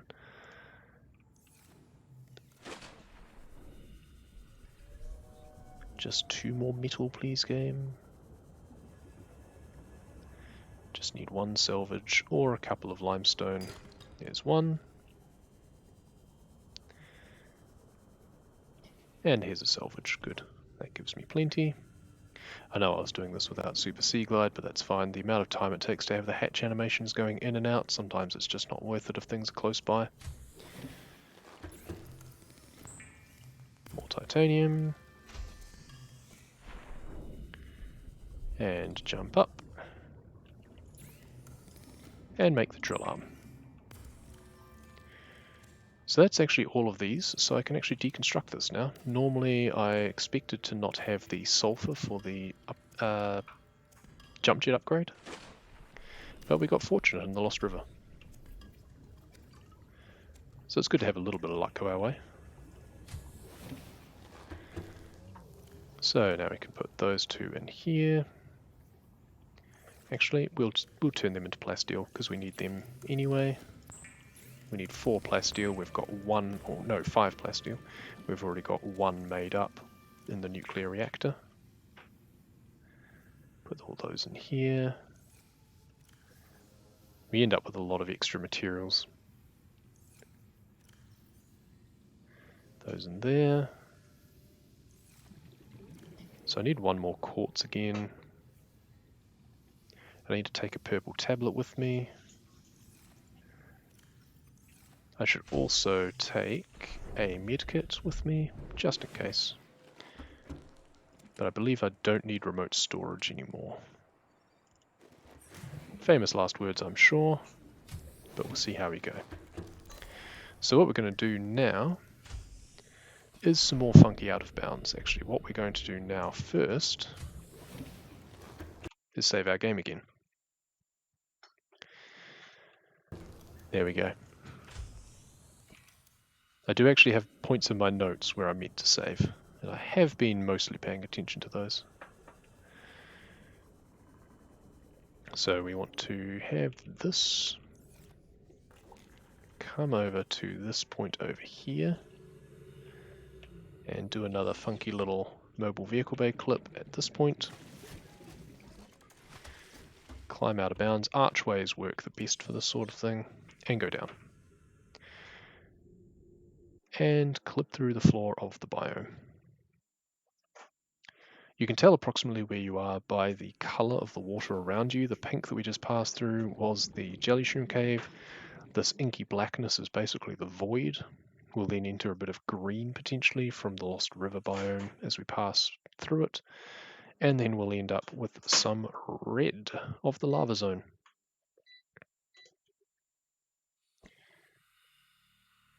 So it kicks in about 1,000 meters. Here we go, you can see some of the plumes. And we need to scan a crimson ray, which should be the last ray that we need, but we still need the rabbit ray because I keep forgetting to do it. Here we go. Crimson ray. And now we find the doorway into the middle of the lava castle area. We don't need any sulfur, so the only thing we need is about 8 kyanites, which is this lovely sparkly blue crystal here. There's 2. There's 3. Calorie intake isn't going to be a problem because we will be respawning at some point. 6. So 2 more. There's 1 here. Perfect. Yep, that's 8. I just realized I didn't get a quartz. So we're going to think on our feet, because it means that I can't get Super Sea Glide back.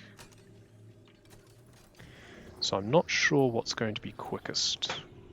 I also need to scan that, which I should have done before picking it up. So I think the best thing to do will actually just be to death warp all the way back to base. Yep, it will. Except I can't save my inventory, so I need to die in an alien base, because then you keep everything that was on you. So we're just going to take a few bits of fall damage. Actually, this is going to take too long. I was meant to pick up some quartz at some point, but completely forgot. So we'll take a few jumps, I'm afraid. One of those things, you're having to think about 3 different things at once, and it's like juggling. And eventually something's going to drop. So unfortunately this is not the most entertaining part of the run. There we go. So I should go back to base, have everything that I had, and I'll just need to take a little trip down again, so I can drop these off. I no longer need base materials. I don't need the blue tablet either, except I will need to drop it in order to scan it, because I was meant to do that before picking it up.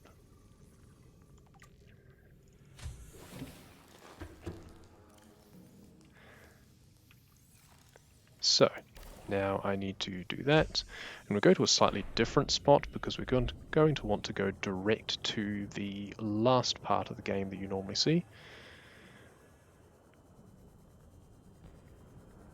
So we come over to this archway here, and we find a place where we kind of clip through the ceiling, release mobile vehicle bay, climb it, out of bounds once more. We can actually just leave that there and drop. And basically we just go into freefall, and this will take us quite near where we want to be. So once again, as the late and great Tom Petty once said, we are free falling. We want to get to a target of about 1600 meters. This is actually very similar to the strategy that we originally did in a glitched no damage run, because going this sort of direction allows us to get around the heat zone. We're going to be passing through it in this case, because I can't really be bothered going out of my way to find the way around, but this is also very similar to how the creative any percent speedrun looks like, because this is the quickest way to get down to the primary containment facility. Now hopefully everything loads in for me. In one of my test runs I had a portal just decide it didn't want to load, but I did have a way around it. There's very few ways that you can actually soft lock yourself in this game, thankfully. Pick up this ion cube here. Come out the other side of that cave while we've got a big fish in our face. Pick up this other ion cube here, jump in here, power this portal, and jump on through. Very rare to actually use this portal, but if you don't, you have to sit through a cutscene, and we don't want cutscenes. At least we don't want ones any longer than they need to be. Portals, relatively quick. Take a bit of damage there. Ideally we'd actually have a lot less health at this point, but that's okay.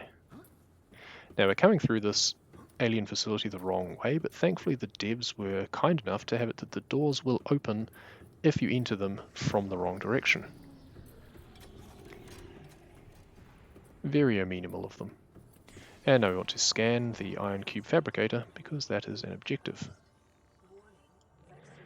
So we can mark that off. Also we've scanned all precursor keys. So now really it's a case of just verifying that we've done some things that we set in motion about 20 minutes ago. The cuttlefish, we got a notification that it's hatched. And with that being the case, the base should be fully powered and the tiger plants should be fully grown. So we'll just go back and check those. But first, once again, you guessed it, we death warp back to the life pod.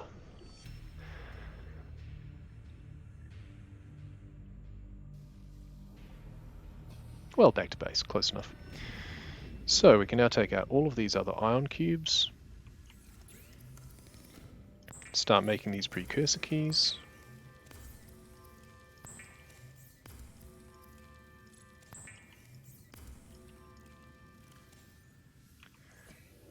All of these diamonds, bar 3 of them because we have 1 extra.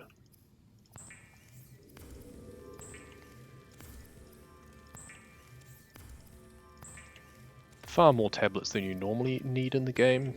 There are a total of 2 blue doors, 1 orange door, and 8 purple doors. How many have I got? I am actually missing a diamond. Interesting, I thought I had an extra, but I am missing one. Good to know.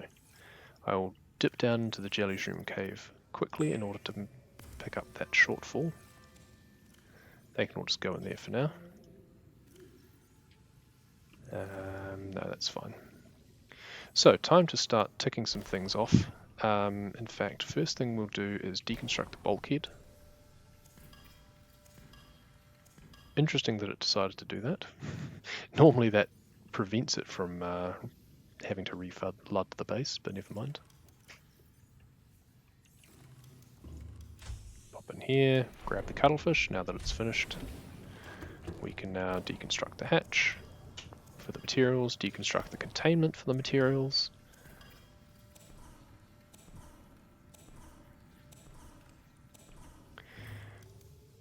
Grab the teeth out of here.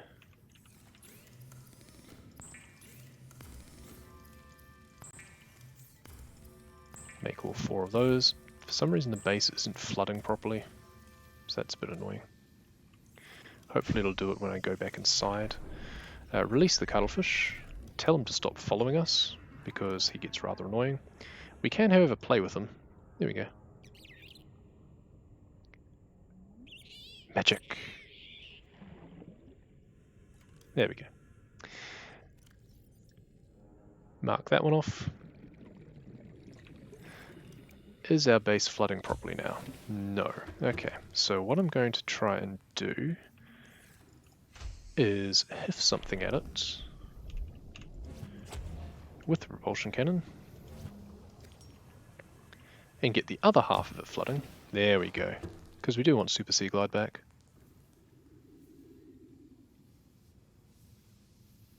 We just have to wait a little bit, unfortunately.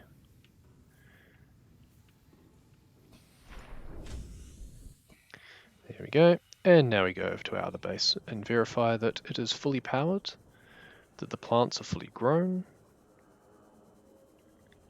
We test that by having them fire at us.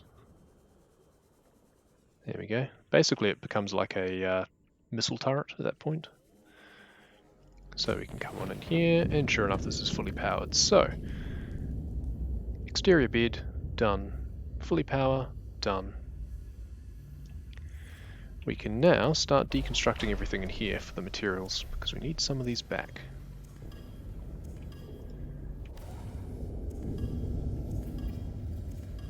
Hey, I was wondering, do we have a minute for a quick message? We absolutely do.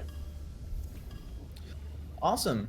I just wanted to remind our lovely viewers here that all our donations will go towards Fred Hutch, that are currently focused on research for the coronavirus, and specifically, for instance, for the nexttrain.org project. Sorry. And for instance, did you know that scientists and public health officials around the world are using nexttrain.org to monitor the pandemic and slow the spread of infection? So as you can tell, this is really good to donate for. And if you want to learn even more about them, we actually had an interview with a representative from Fred Hutch a couple days ago at the start of, more towards the start of the marathon. And you can view it if you want by typing !Fred Hutch in the chat if you want to learn more about the research that's being done on the coronavirus over at Fred Hutch. So definitely, this is a great place to get donations in. And speaking of donations, I'd like to remind that we've got $15 left for the Lego Batman bonus level. So I'm sure we can reach it, definitely. And besides, we're also currently sitting at $942. So we're also very soon gonna reach $1,000. I really wonder when it will be, and I will be very hyped when it will happen, and I know it will. So definitely looking forward to that. And if you want even more reason to donate for, remember that we've got some prizes available, including Bingothon mugs for a minimum donation of $10, and a Xenoblade Chronicles Definitive Edition download code for the Nintendo Switch for a minimum donation of $20. So there's definitely lots you can do with donations there. So yeah, thank you everyone, and enjoy the rest of Subnautica. Thank you very much. Yes, a good interview. Check it out for those who haven't already. They're doing some really good work. Any support is, of course, welcome. So, just finishing off some of the final touches here, making sure that we've got all of the resources we require. So we need another, well, about another 6 metal, and that's coincidental because this gives me 6. So we finished off the memeiest thing that we have generally, which is fill a waterproof locker of waterproof lockers, because that's quite fun.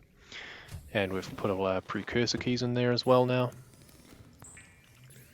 So now we're just getting the final in-game materials that we require.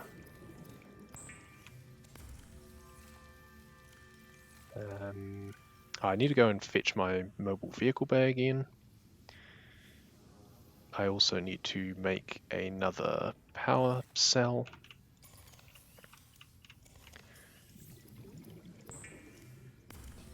For the Seamoth. And I need one more diamond, that's right. One more diamond. 2 of those, 1 of those. I no longer require the scanner. I no longer require the knife. And I no longer really require the propulsion cannon either. I do actually need 1 more titanium ingot. So we will just quickly grab some more metal. There's this confused dog nearby that's been picking up a little bit for me, which is nice. And I believe I scanned the other, oh, it's gone now, but check my databank. So the useful thing about scan objectives is that you can just check your databank and make sure that we have all 4 rays, and that's where the cove tree is sitting. So we can actually tick off that one. So the only things left are the vehicle objectives. Let's grab 1, 2, can't grab 3 metal. Of course. Too much stuff. Should have put some of that back. Never mind. What I need therefore is a limestone. And I just need a titanium from it. So of course I get copper. But now I get titanium. That's fine. In we come, because I did have a titanium loose in my base. And at this point we can start deconstructing lockers if we really needed to anyway. Ingot, 2 glass.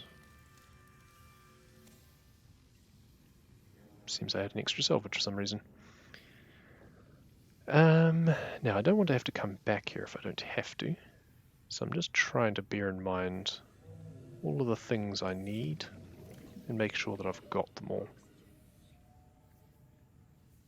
It's just the 1 diamond I need now, I believe. One way to find out. So we'll go and fetch our mobile vehicle bay. Wait, that's right, it's in the south, that's right. I was thinking of where I would have left it if I hadn't messed things up in the thermal plant, instead of where I did leave it when I was recovering. It's the thing with backup strats, you've then got to remember that you've had to use them. Here it is. Not nearly as far away. Pack that up and we'll take it with us, because we could build a Seamoth, but Super Sea Glide is faster. Now we do need 1 more diamond for the prawn suit.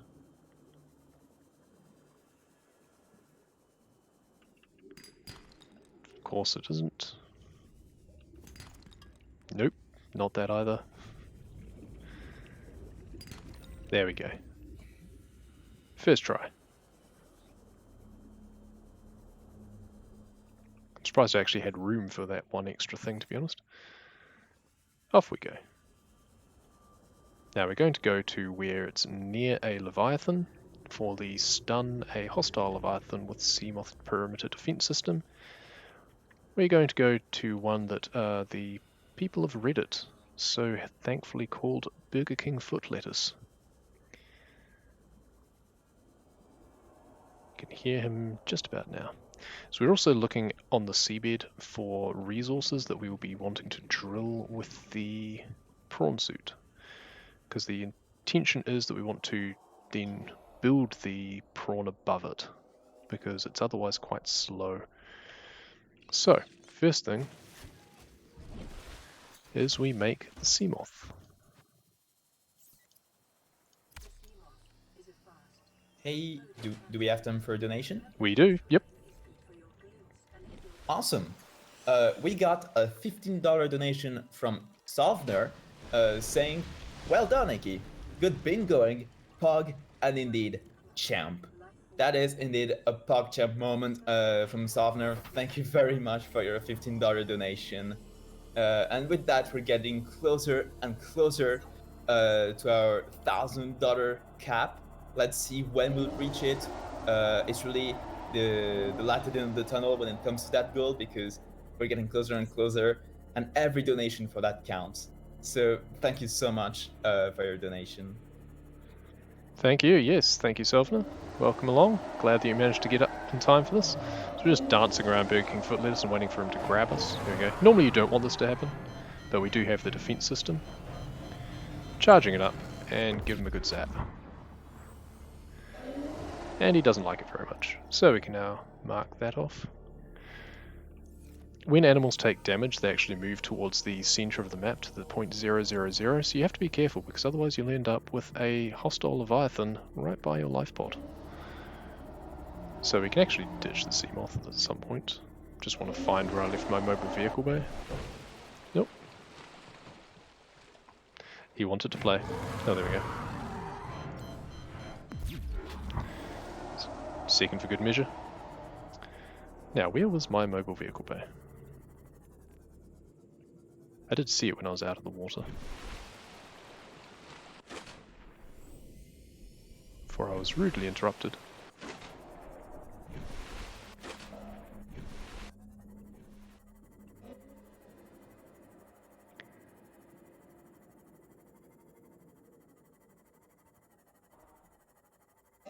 Well, I know it was around here.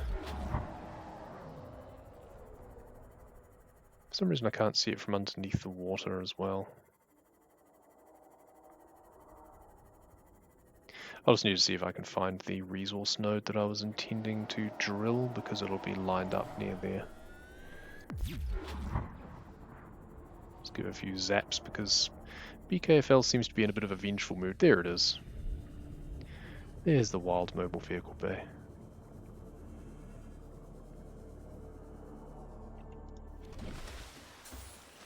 So now we want to build the prawn suit. And we're actually just going to sit here and wait for it to finish, because the prawn suit has a very nasty habit of disobeying gravity. If you're off the vehicle platform when it finishes creating, sometimes it just decides not to drop. And then you have to do a little dolphin dive to get up to it, and that can be difficult without Super Sea Glide. So we're now going to set the Cyclops creating. So once again, the prawn suit's forgotten about gravity. It's a big Wicked fan. But as soon as you get in it, down we go. And this is much faster than trying to actually use it horizontally. And now we just need to look around and try and find where that deposit was that we were going to drill. There it is. So we just need to drill this deposit until something comes out of it and it goes into our storage. And there it is. And now we head back up to the Cyclops. We'll mark that off. Whoops, we do put that back on again. Back up to the Cyclops. It's also forgotten about gravity, so we need to be careful that we don't get crushed by it. It's a very ignominious way to end any speedrun, especially if it's a hardcore one. Up we come. Pilot and time. Just under 2 hours I have that. Not bad given our disruption early on. It's hard to know how that affected things.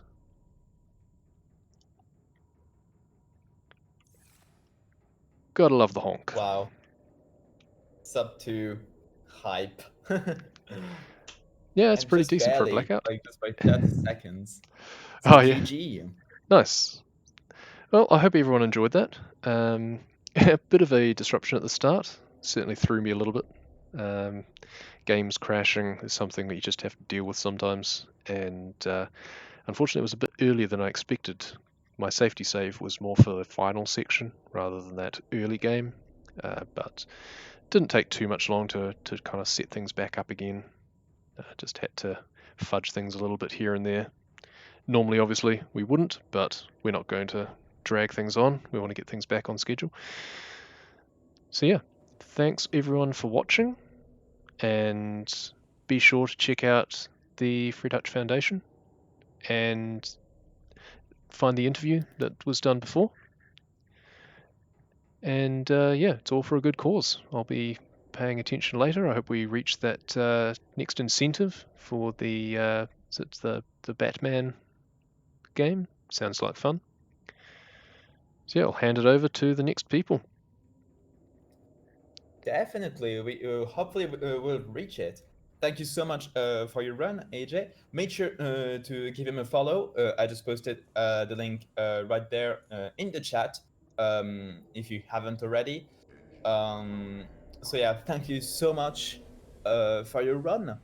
And right after this, be ready to step towards Hogwarts because our next run will be Harry Potter and the Chamber of Secrets Triple Bingo. So that sounds exciting too. So thank you everyone, and we'll be seeing you very soon.